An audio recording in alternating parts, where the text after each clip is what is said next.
Bienvenue pour cette deuxième vidéo du quatrième cours. Dans cette vidéo, je vais vous parler de dérivabilité et en particulier de fonctions dérivables. Alors, quelle est l'idée de base? Bien, au fond, l'idée de base, c'est que, étant donné une fonction, on aimerait pouvoir calculer la pente de la tangente du graphe f en un point. Alors, ça fait déjà beaucoup d'informations d'un coup, donc décortiquons un petit peu. Donc, je parle du graphe d'une fonction. Donc, ici, en dessous, vous avez une illustration avec le graphe de la fonction f de x égale à x carré. Vous voyez ici sa courbe en bleu. Et je parle de la tangente en un point à cette courbe. Alors, le point que j'ai choisi, il est ici. C'est le point de coordonnées x0 égale à 1 et f de x0, donc sa coordonnée en y, c'est l'image de 1, c'est-à-dire 1 aussi. Alors, la tangente de la courbe en ce point-là, eh bien, vous la voyez ici avec cette droite bleue aussi. Et cette droite, au fond, par définition de ce qu'est une tangente, c'est une droite qui intersecte cette courbe uniquement en ce point-là. Alors, ce que j'ai dit au début, c'est qu'on aimerait calculer la pente de cette tangente, donc la pente de cette droite bleue. Et pour calculer la pente d'une droite, eh bien, on le fait en calculant un rapport. Alors, avant de dire comment on calcule la pente de la tangente, maintenant qu'on sait ce qu'on veut calculer, en tout cas visuellement, eh bien, on peut calculer des pentes d'autres droites. Notamment la droite que vous voyez ici en rouge. Alors, cette droite, elle passe par le point bleu et le point rouge. Et pour calculer sa pente, au fond, ce qu'on fait, c'est simplement de prendre ces deux points, de calculer le différentiel en y, que vous avez ici en rouge, et de calculer le différentiel en x, ici en vert. Et on fait le rapport de ces deux différences. Et ce rapport de ces deux différences, il est explicité dans cette expression avec le h ou dans cette expression avec le x et le x0. Donc, quand on calcule ce ratio, on calcule au fond la pente de la droite.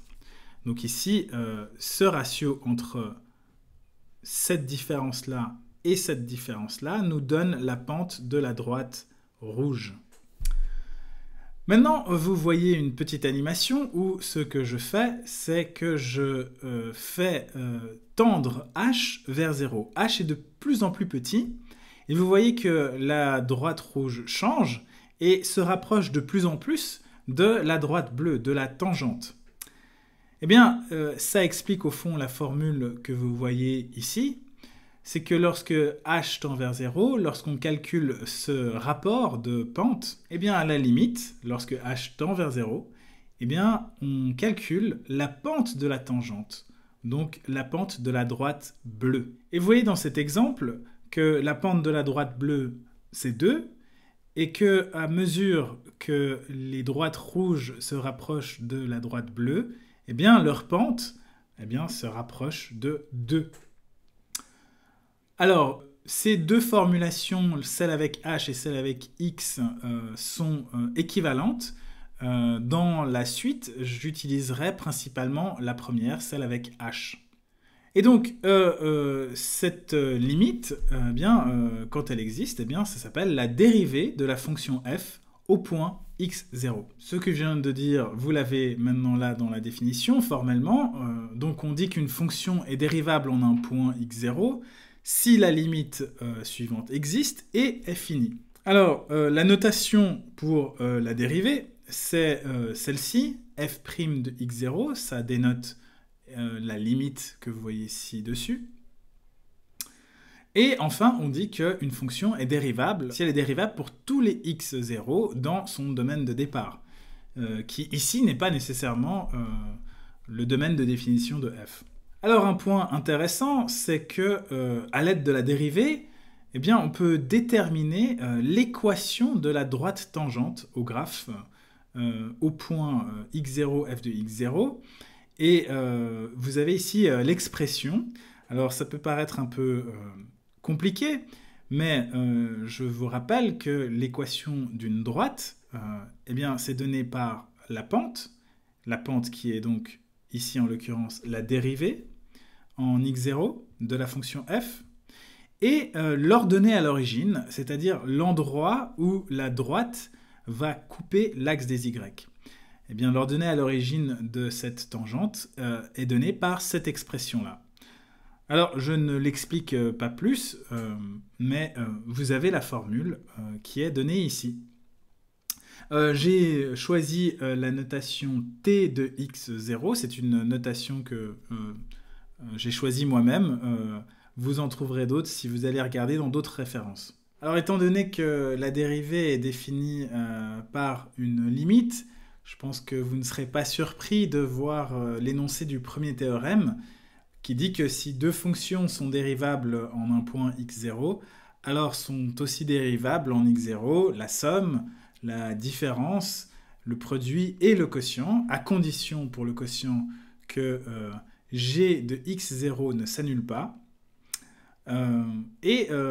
Ce premier théorème, en gros, rassemble toutes les formules de dérivation pour ces opérations élémentaires. Donc assez simple pour l'addition et la soustraction, légèrement plus complexe pour le produit, et puis un petit peu plus complexe pour le quotient. Vous voyez d'ailleurs ici au dénominateur de la formule pour la dérivée d'un quotient qu'il y a g de x0 au carré. On comprend bien pourquoi il est nécessaire que g de x0 soit différent de 0. Deuxième théorème qui nous donne la formule pour la composition de fonctions. Donc si f est une fonction dérivable en x0 et que g est une fonction qui est dérivable en f de x0, alors la fonction composée g rond f est aussi dérivable en x0, et vous avez la formule de la dérivée en x0 de g rond f ici, qui porte d'ailleurs un nom qui s'appelle la dérivée en chaîne, ou en anglais chain rule. Alors continuons avec quelques dérivées de fonctions que j'appelle usuelles. Donc, premier exemple, la dérivée d'une fonction constante est toujours égale à 0. Deuxième fonction, les fonctions puissance n-ième. Ici, n appartient à z étoile, donc tous les nombres entiers sauf 0, positifs et négatifs. Et la dérivée des fonctions puissance, eh bien, est donnée par cette formule-là. Pour la fonction exponentielle, eh bien, la fonction exponentielle, sa dérivée, c'est elle-même. Et enfin, pour la fonction logarithme, eh bien, la dérivée de la fonction logarithme, c'est la fonction inverse. Alors, vous avez peut-être remarqué que j'utilise la variable x pour parler des fonctions et la variable x0 lorsque je parle de la dérivée. Alors, c'est un choix de notation qui n'est pas très important, mais au fond, je fais ce choix pour bien signifier que lorsque je parle du point x0, c'est un point où je considère la dérivée de la fonction f. Et donc, je veux distinguer x0 de x, car une des définitions de la dérivée, c'est de faire la limite lorsque x tend vers x0. Donc, je préfère garder x0 pour parler de la dérivée, histoire d'être sûr que on ne confond pas les x, entre guillemets. Alors, une deuxième formule donnée par le théorème ci-dessous, dérivée de la fonction réciproque, eh bien, qu'est-ce qu'il dit? Il dit que si une fonction est bijective, dérivable en x0, et que la dérivée de cette fonction en x0 est différente de 0, alors sa réciproque sera aussi dérivable au point que je note y0 qui est égal à l'image de x0 par cette fonction, par f donc, et la dérivée en ce point, y0, de la fonction réciproque est donnée par cette formule. Vous voyez bien l'importance du fait que f' de x0 soit différent de 0, étant donné la formule. Alors ce que je prétends, c'est que cette dernière formule peut se déduire des précédentes, Et en fait, qu'est-ce que j'utilise? Eh bien, j'utilise le fait que la réciproque, au fond, est caractérisée par la composition, l'opération de composition. C'est-à-dire que lorsque je compose f-1 avec f, eh bien, j'obtiens l'identité. Et comme j'obtiens l'identité, je connais sa dérivée. Il me suffit de considérer les fonctions puissance unième, n égale à 1. Ce qui me donne la formule suivante. Et deuxièmement, je connais la dérivée de la fonction composée. Ici, je considère la fonction composée f-1 avec f. Et lorsque je développe la formule, ça me donne cette expression. Donc, du coup, j'ai la même expression qui vaut d'une part 1 et d'autre part f-1' de y0 fois f' de x0. Eh bien, il ne me reste plus qu'à égaler ces deux expressions et j'obtiens la formule du théorème.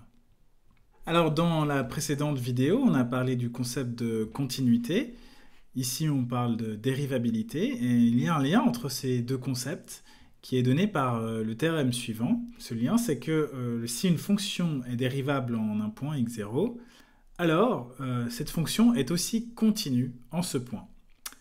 Donc ce que ce théorème dit, c'est que la continuité, c'est une condition qui est nécessaire à la dérivabilité. Autrement dit, si vous avez une fonction qui est discontinue en un point, vous avez la garantie que cette fonction ne va pas être dérivable en ce point-là. Ici, vous voyez une petite animation qui l'explique. Donc une fonction est dérivable en un point si la limite, lorsque h tend vers 0, de f de x plus h moins f de x0 divisé par h existe et est finie. Donc je vous rappelle que pour qu'une limite existe, il faut que la limite à gauche et à droite existe. Et ce que vous voyez dans l'animation là, au fond, comme on l'a vu au premier slide, la limite qu'on fait lorsqu'on calcule la dérivée, c'est une limite de droite au fond qui tend vers ce qui devrait être la tangente à la courbe. Alors on voit que lorsqu'on s'approche depuis la droite avec ces points rouges, eh bien nos droites rouges tendent vers une droite qui est verticale, alors que si on s'approche depuis la gauche de ce point, eh bien on tend vers une droite qui est horizontale. Donc on ne tend pas vers la même droite qu'on s'approche par la gauche ou la droite de ce point-là.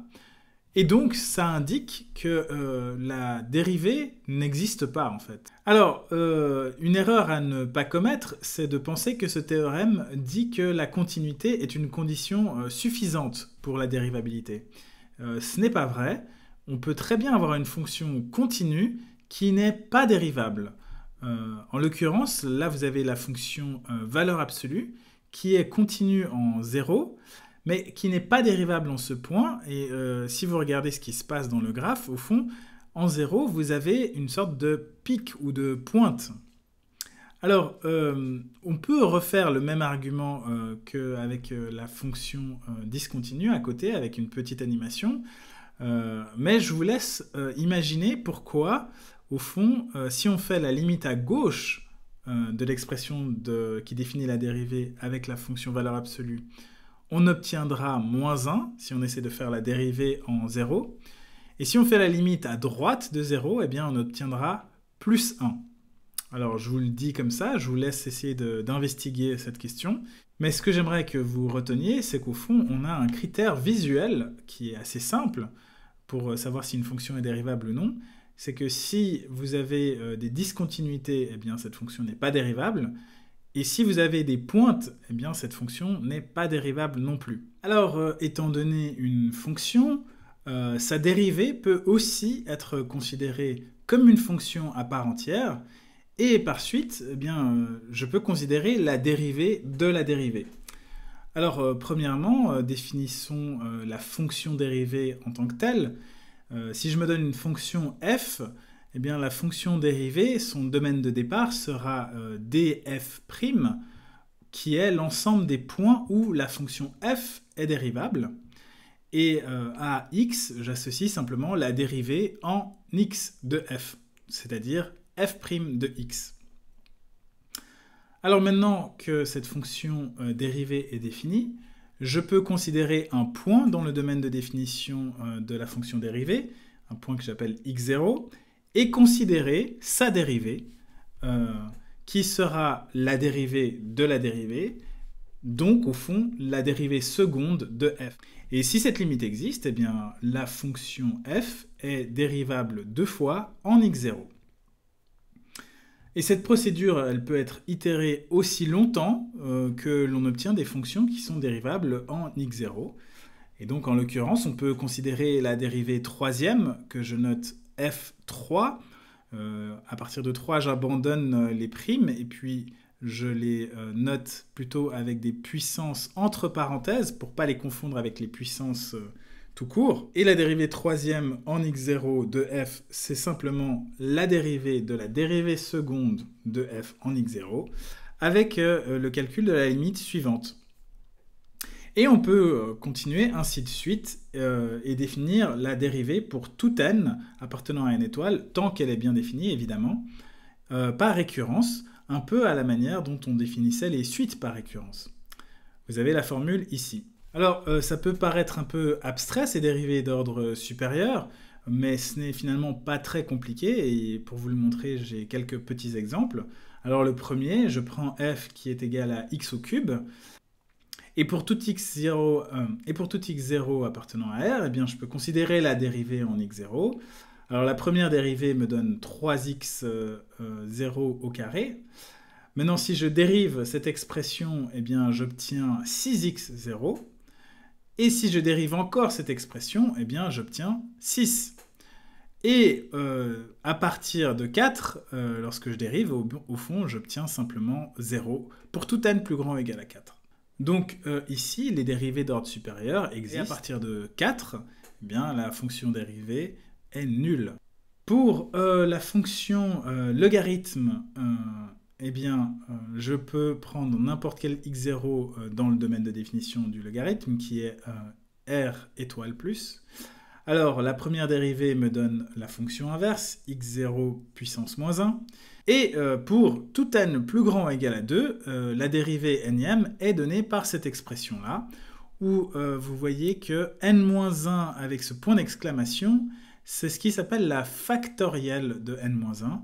Au fond, c'est le produit de tous les nombres entiers de 1 jusqu'à n-1. Et enfin, un dernier exemple, le plus simple peut-être d'ailleurs, qui est l'exponentielle. Comme on l'a vu, la dérivée de l'exponentielle, c'est elle-même. Donc je peux la dériver autant de fois que je veux, j'obtiens toujours la même fonction, ce que vous avez ici.